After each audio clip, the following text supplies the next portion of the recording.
जय मिथिला। हम स्नेहा झा और अपने लोगन के स्वागत कर रहल छी मिथिला मिरर में। जेना कि अपना सबके जनता अछि जे 64म बीपीएससी यानी बिहार लोक सेवा आयोगक परिणाम फाइनल रिजल्ट जे छै से जारी भऽ चुकल अछि और मिथिला मिरर अहाँ सबके सब गोटे के जे परीक्षार्थी सब एहिमे सफल भेलहुँ हैं हृदय से अहाँ सबके अभिनंदन जनबैत अछि। और एहि के बाद हम सब मिथिला मिरर के पूरा टीम जे छै ओहि सब अभ्यर्थी या ओहि सब परीक्षार्थी सब लग पहुँच रहल छथि साक्षात्कार लेल, जे पहिल श्रृंखला में हम सब पहुँच रहल छी ओहि अभ्यर्थी सब लग जे सब मैथिली के अपन वैकल्पिक विषय लऽ कऽ एहि परीक्षा में सफलता प्राप्त केलथि है। और ओहि श्रृंखला में आइ हमरा संग बैसल छथि प्रज्ञा मिश्रा। तऽ हिनकर रैंक छै 1021 और इनका सप्लाई इंस्पेक्टर में नियुक्ति भेलनि हैं। तो चलू इनका से किछु बातचीत करी और ई संघर्ष से लऽ कऽ सफलता के जे एकटा फेज होइ छै ताहिमे केहन तरह अप्स एंड डाउन और कोन तरह ऑब्स्टेकल्स के जे पार कऽ कऽ एतऽ तक पहुँचलथि है ताहि विषय पर बात करब और कि स्टूडेंट्स के कन्फ्यूजन होइ छनि एग्जाम लऽ कऽ और बहुत तरह के अपन मोन में बात उठैत छनि तऽ ओहियो पर बातचीत करब। बहुत बहुत स्वागत अछि अहाँके। मतलब थैंक यू। पहले तो अपन छोट छिन परिचय दऽ दियौ। जी हमर नाम प्रज्ञा मिश्रा अछि। हम मधुबनी आदर्श नगर कॉलोनी ओना मूलतः दामोदरपुर बेनीपट्टी के निवासी छी। हम अपन स्कूलिंग 10th तक मधुबनीसँ केने छलहुँ, तकर बाद मुजफ्फरपुर सेंट जेवियर्ससँ 12th केलहुँ, फेर बीटेक राजस्थान टेक्निकल यूनिवर्सिटीसँ कऽ कऽ हम यूपीएससी के तैयारी करैत छी और 64वीं बेलामे बीपीएससी में सफलता भेटलै। तो अहाँ बीटेक केने छियै, बीटेक के स्टूडेंट छियै, तो बीटेक के बाद मतलब वही टेक्निकल लाइन में क्या नहीं गेलिए और क्या नहीं लागल कि ओतऽ जॉब करबै या फिर बीपीएससी तरफ केना दिमाग एलै कि आप नहीं कोनो गवर्नमेंट जॉब के तैयारी करिए? जी हम शुरुआतसँ ही सिविल सर्विसेज के और झुकाव छलै। इनफैक्ट हम 2-3 साल जहनसँ बजनाइ शुरू केने रही तहियासँ हमरा बस सिविल सर्विसेज में ही जेबाक रहै। लेकिन कनी सिविल सर्विसेज में लऽ कऽ मतलब फ्यूचर में के लेल नहीं ओते सक्सेस के लऽ कऽ नहीं आदमी सियोरिटी नहीं रहै छै, ताहि लेल हर केओ चाहै छै जे एगो सेफ जोन रहबाक चाही जे बाद में फ्यूचर में किछु दिक्कत नहीं हुए, ताहि लऽ कऽ हम बीटेक केने रही जे एगो सेफ जोन रहै हमर। तऽ अहाँके ऑप्शनल सब्जेक्ट में मैथिली छलै, लेकिन अहाँ बीटेक के स्टूडेंट छियै तऽ अहाँ बीटेक के कोनो सब्जेक्ट किया नहीं रखलिए जे मैथिली के चयन कखन दिमाग में लेकिन मैथिली रखबाक छै? जी एक तऽ हमर इलेक्ट्रॉनिक्स एंड कम्युनिकेशन छलै, तऽ पूरा इलेक्ट्रॉनिक्स एंड कम्युनिकेशन कऽ कऽ कोनो सब्जेक्ट यूपीएससी बा बीपीएससी में छै नहीं। जे सब्जेक्ट सब छै हो इंजीनियरिंग सर्विसेज के लऽ कऽ ओ हमरा लेल कनी टफ पड़ि जैते। और मैथिलीसँ चूँकि हमर साहित्य में बचपन से इंटरेस्ट रहे तो एगो इहो कारण रहे साहित्य लेबाक। दोसर जे मैथिली पृष्ठभूमि छल तऽ मैथिली में सेहो रुचि छल।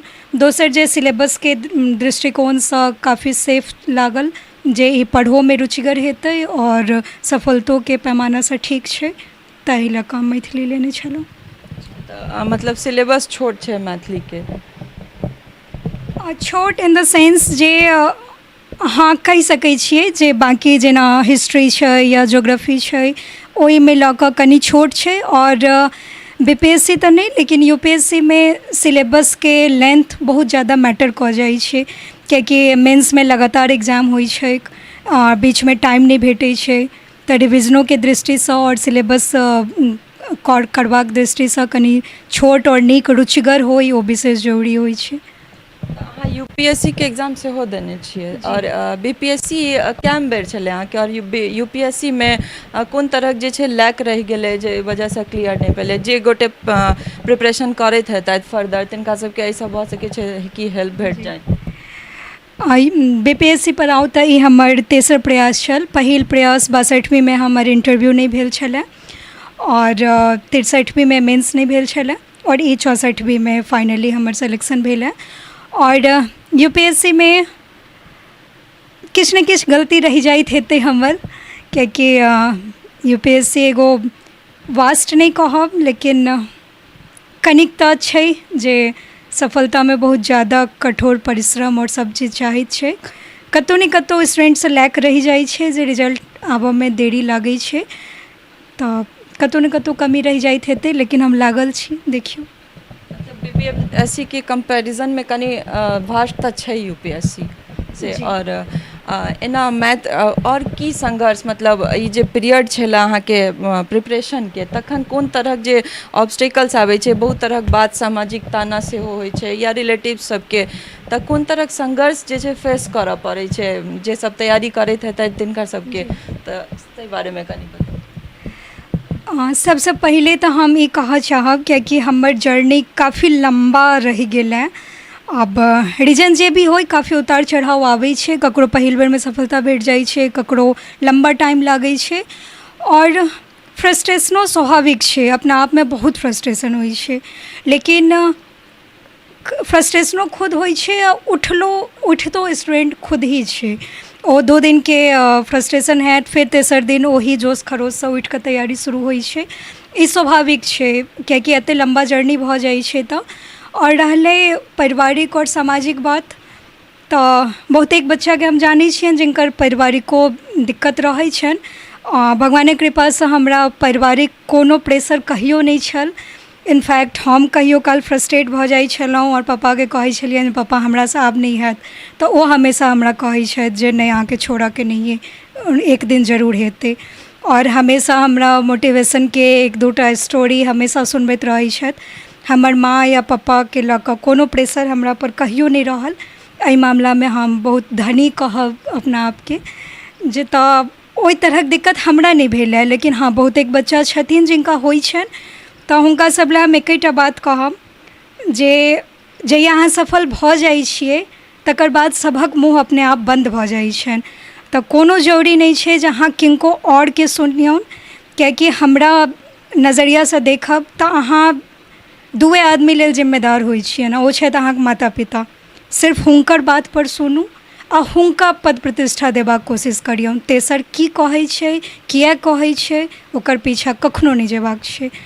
और हम अपन कहानी कहब तऽ हम 7 बहिन छी, जे एहि समाजके लेल शायद एगो बहुत टफ चीज होइ छै, लेकिन हमर पप्पा हमर सातोके एडुकेशनली सेहो और सामाजिक तौर पर सेहो हमेशा बहुत बोल्ड और मॉडर्न भऽ कऽ हमरा सबके परवरिश केने छथि। हमरा सबके कहियो एहि चीजके कहियो फर्क नहि पड़ल जे समाज हमरा लेल की कहैए, हमरा ककरा सुनबाक चाही। हमरा बस एकेटा ध्येय रहैए जे हमर माँ पप्पा हमरा लेल की सोचै छथि, बाकी अहूँ सब लेल इएह अइ जे ककरो बारेमे नहि सोचबाक छै। और एगो चीज हम कहऽ चाहब जे एहि पृष्ठभूमिके छथिन, मतलब मिथिलाञ्चलके और मधुबनी दरभंगाके लऽ कऽ किछु एक चीज होइ छै अपना तरफ जे बहुत सुनबा पड़ै छै। और एगो बात कहब तऽ जे अपने एहि फील्डमे नहि छथिन हुनका नहि पता छनि जे फेल्योर की होइ छै और सक्सेस की होइ छै और कतेक जरूरी होइ छै, कतेक मेहनत लागै छै। तैँ दोसर किनको कखनो नहि सुनू। यदि अहाँके मोटिवेट कऽ रहल छथि तऽ जरूर सुनू, आ डिमोटिवेट कऽ रहल छथि तऽ सेकेंडो भरि लेल किनको सुनबाक जरूरी नहि छै। बस अपन लागल रहू। और सबसँ पैघ चीज जे सफलताके गारंटी नहि छै, जे जाहिर सी बात छै नहि छै, लेकिन एहि फेजमे जे अहाँके तैयारी होइए ने, ओ अहाँके बाकी किछु देत या नहि देत, अहाँके एक बहुत नीक इंसान जरूर बना दैए। कियाकि एतेक ज़्यादा पढ़बाक छै ने, जहाँ एगो बौद्धिक स्तर पर एगो बहुत बेहतर इंसान बनि जाइ छी। तऽ फ्रस्ट्रेशन होइ छै, लेकिन एट लास्ट अहाँ अपना आपके पेबै जे हम बहुत मतलब औरोसँ बहुत बेहतर भऽ चुकल छी, जे एगो बहुत पैघ उपलब्धि छै हमरा नजरिमे। बहुत नीक बात अहाँ कहलियै कि सबसँ बेसी मायने राखै छै सेल्फ डिटर्मिनेशन। और अहाँके किछु भेटै नहि भेटै, पर एट द एंड अहाँ एकटा बहुत नॉलेजेबल पर्सन और पर्सनालिटी डेवलप भऽ जाइ छै। तऽ स्टूडेंट सबमे आब कनि आबै छै स्टूडेंटके तरफसँ, स्टूडेंट सबमे बहुत तरहक कन्फ्यूजन रहै छै कि 8 घंटा पढ़बाक छै कि 16 घंटा पढ़बाक छै, मतलब ओ स्टडी आवरके लऽ कऽ कि एतेक पढ़बाक छै, और किछु हद तक कोचिंग क्लासेसके लऽ कऽ कि कोचिंग क्लासेस जरूरी छै या नहि, या सेल्फ स्टडीए मैटर करै छै। तऽ एहि बारेमे कनि, ताकि दोसर सबके हेल्प हो जाए। पढ़ाइके घंटा लऽ कऽ कहब तऽ it's all depend upon U, अहाँके कतेक जरूरत अछि पढ़बाक। और कोनो घंटामे पढ़ाइके कखनो सीमित करबाक जरूरत नहि छै। कोनो दिन एहनो बीतै छै जे अहाँ 24 घंटामे 18 घंटा पढ़ै छियै, आ कोनो दिन एहनो होइ छै जे अहाँ बस 8 घंटा पढ़ै छियै। तऽ बस ई छै जे पढ़ाइमे लगातार अहाँ पढ़ैत रहू, घंटा डिपेंड नहि करै छै। रहलै बात कोचिंग सेंटरके, तऽ यदि अहाँ यूपीएससी के तैयारी करऽ चाहै छी तऽ चूँकि सिलेबस बहुत ज़्यादा छै और हर फील्ड के सब्जेक्ट छै पढ़बाक, तऽ किछु एक टाइम एहन होइ छै जे अहाँके जरूरत पड़ैए हेल्पके, तऽ आइदर ओ अहाँ कोचिंग इंस्टीट्यूट जाकऽ लिअ या पर्सनल गाइडेंस अहाँके किनकोसँ भेट जाइए ताहिसँ लिअ। ओ अहाँ पर डिपेंड करैए जे अहाँ केना लिअ। और एट लास्ट अहाँके करऽके सेल्फ स्टडी अइ, अहाँके पढ़बाक खुद अइ, लेकिन हाँ किछु गाइडेंसके आवश्यकता होइ छै। ताहि लेल अहाँके केओ सीनियर छथि हुनकासँ लिअ या कोचिंगसँ लिअ, ओ अहाँ पर डिपेंड करैए। ओ दुनू अहाँ कऽ सकै छी। और यदि सिर्फ बीपीएससी के बात करब तऽ बीपीएससी में कोचिंग लेबाक बहुत ज़्यादा आवश्यकता नहीं छै, या एहनो हम कहि सकै छी जे चूँकि हम यूपीएससी के तैयारी करैत छलहुँ तेँ हमरा बीपीएससी लेल कोनो खास आवश्यकता नहीं महसूस भेल। ओहिमे अहाँ किछु एक किताब छै जे लऽ कऽ सेल्फ स्टडी कऽ सकैत छी, और आइ काल्हि तऽ यूट्यूब वगैरह पर बहुतेक लेक्चर छै जे अहाँके नीक समझ विकसित कऽ दैए, तऽ अहाँ ओकरा सहारा लऽ कऽ सकैत छी। और पढ़ाई तऽ अहाँके अपना कते जरूरी है ओ अहाँके डिसाइड करऽ पड़त, कियाकि हर ककरो पृष्ठभूमि एक नहीं होइ छै, तऽ ओ अहाँके अपना डिसाइड करऽ पड़त। मैथिली के तैयारी जे छै, मैथिली ऑप्शनल सब्जेक्ट लैमे बहुत जनके बहुत गोटेके ई कॉन्सेप्ट या माइंडसेट छै कि मार्क्सो नहीं दै छथिन। एक तरहसँ मार्क्स कम भेटै छै आन सब कंपैरिजन ऑफ दोसर ऑप्शनल सब्जेक्ट, और मटेरियलो जे छै से मार्केटमे अवेलेबल नहीं छै। तऽ अहाँ कतऽसँ तैयारी केलिए, कोन सरसँ मतलब अहाँ अपन शिक्षा लेलहुँ, या फिर किनकासँ गाइडेंस लेलियनि, मेंटर के छलथि? हम सुरेंद्र रावत सरसँ पढ़ने छलहुँ मैथिली, और हम सिर्फ हुनके टासँ पढ़ने छलहुँ हेँ। और बाकी किताब सब छै, सरके नोट्स और किछु एक किताब छै जकरा लऽ कऽ हम तैयारी केने छलहुँ।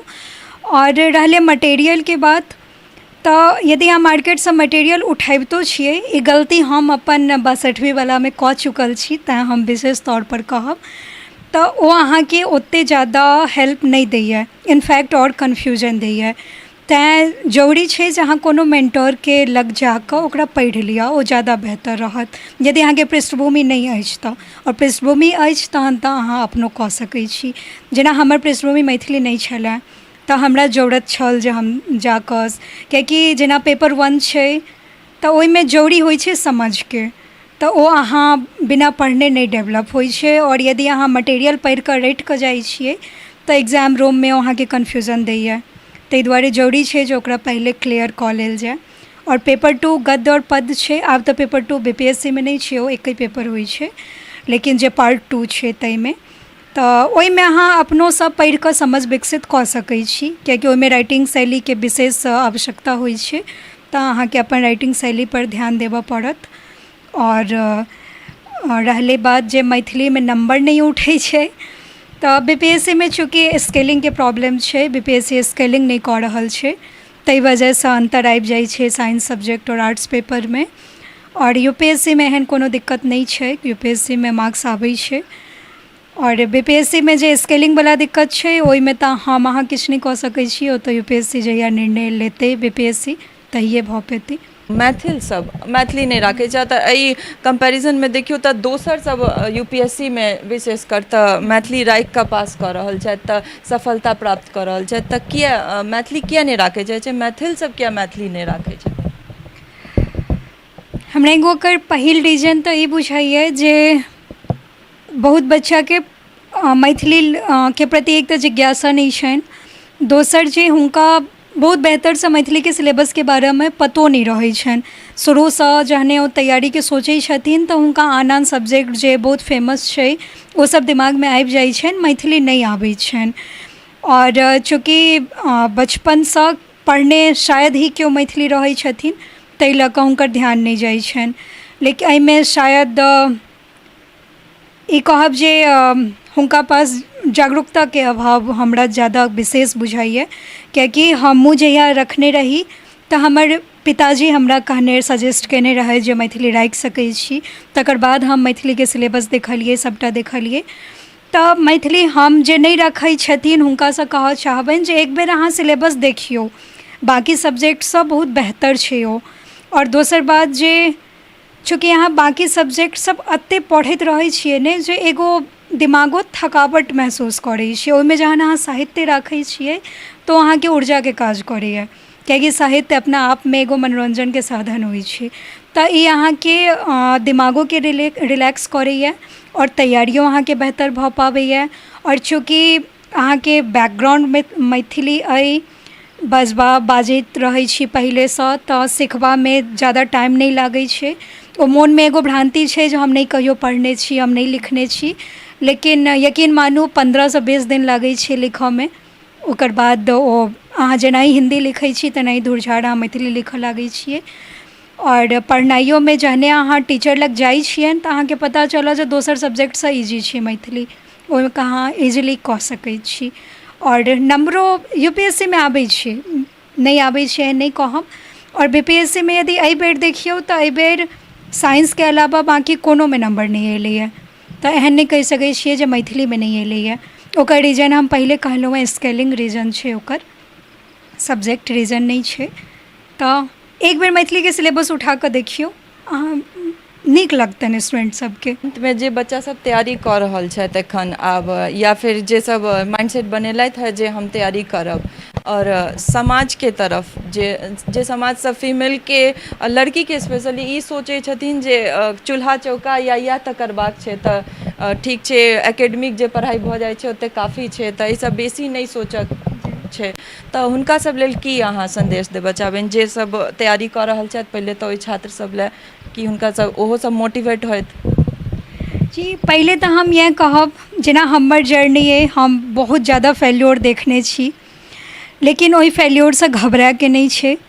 और कहियो मन मुताबिक रिजल्ट आबै छै, कहियो नहीं आबै छै, लेकिन घबराएके नहीं छै, लागल रहऽके छै। तऽ सफलतो जरूर भेटत, असफलता नहियो भेटत तऽ एट द एंड अहाँ खाली हाथ नहीं रहब, जेना हम पहिलो कहलहुँ हेँ। और दोसर बात जे फीमेल सब लेल तऽ ओना स्थिति आब बहुत सुधरि गेलैए, लोकमे बहुत जागरूकता एलैए, लेकिन अखनो जे कमी छै ताहिमे हम कहब जे बिहारमे तऽ ऑलरेडी रिजर्वेशन आबि गेलैए, ओ बहुत पैघ अपॉर्चुनिटी छै। तऽ ओहि अपॉर्चुनिटीके हाथसँ जाय नहीं दियौ, आगाँ बढ़ू। और जहाँ तक हम मानै छियै, जेना हम देखलियैए, कोनो भी मेलसँ ज़्यादा मेहनत एगो फीमेल करै छै, चाहे ओ पढ़ाइमे होइ कि कतहु होइ, और सक्सेसो अहाँके भेटत। तऽ सिर्फ एकेडमिक और बियाह लेल डिग्री नहीं लिअ, आगाँ आबि कऽ पढ़ू, नीकसँ पढ़ू। और मिथिलाञ्चल एहि मामलामे कनि अपना सब पीछा छी, तऽ आगाँ होबाक जरूरी छै। आइ देखियौ राजस्थान या हरियाणा वगैरह जे पहिले कतेक पिछड़ल रहै, आइके डेटमे कोनो साल यूपीएससीके रिजल्ट एहन नहीं होइ छै जाहिमे 20टा 25टा ओहि क्षेत्रके लोक नहीं रहै छै। मिथिलाञ्चलमे बहुत ज़्यादा पोटेंशियल छै, बस आगाँ अयबाक जरूरत छै। और विशेष तौर पर हम मदर फादरसँ कहऽ चाहबनि जे जहन हमर पप्पा हिम्मत कऽ सकै छथिन, हमर माँ पप्पा कऽ सकै छथिन, तऽ अहाँ सब कऽ सकै छी।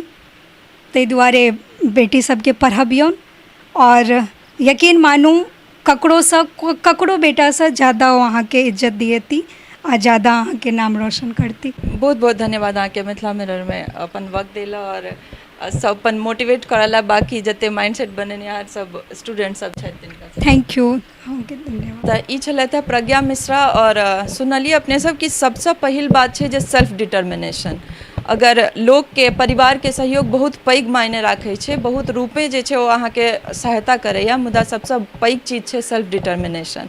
तऽ सेल्फ डिटरमाइन रहू और पढ़ऽमे कंसिस्टेंसी मेंटेन राखू। और घंटा या किछु फर्क नहीं पड़ै छै, हालांकि अलग अलग स्टूडेंटके अलग अलग व्यूज रहै छनि, पर तैयो आवर्स जे छै से मायने नहीं राखै छै, मायने राखै छै अहाँके कैपेबिलिटी और कंसिस्टेंसी। तऽ चलू अहिना एहि श्रृंखलामे और आगू बढ़ै छी, और जतेक बीपीएससी क्लियर केनिहार सब छथि स्पेशली एखन मैथिली लऽ कऽ, तिनका सब तक पहुँचै छी साक्षात्कारमे अहाँ सबके हुनका सबके संघर्षके, या फिर की तरहक अहाँ अगर तैयारी करैला माइंडसेट बनेने छी तऽ की तरहक अहाँके माइंडसेट बनेबाक चाही या की तरहक प्रिकॉशन लेबाक चाही, ताहि बारेमे बतायब। तऽ एहि अंकमे एतबे। स्नेहा झा, जय हिंद।